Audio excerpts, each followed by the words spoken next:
Moin Moin zusammen.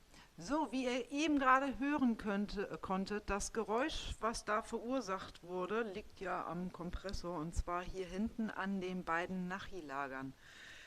Die sind ein bisschen ausgeschlagen, dadurch kommt dieses Klackern zutage und die machen wir jetzt einmal neu.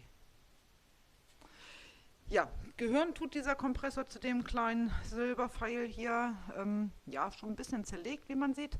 Kriegt eine neue Kette, weil doch ein bisschen sehr wabbelig. Die Teillast haben wir schon mal so weit ausgebaut, da ist das Ventil auch vollkommen dicht. Das kann man hier ganz gut erkennen. Da ist alles verrußt, da schließt nichts mehr. Ja, das ist halt dann auch einmal fällig. Zudem, der Scheinwerfer ist jetzt nicht ohne Grund ausgebaut, die sind einfach blind. Damit würde er keinen TÜV kriegen. Das ist halt auch so ein Punkt, weshalb er überhaupt hier ist, dass er einmal wieder TÜV kriegt.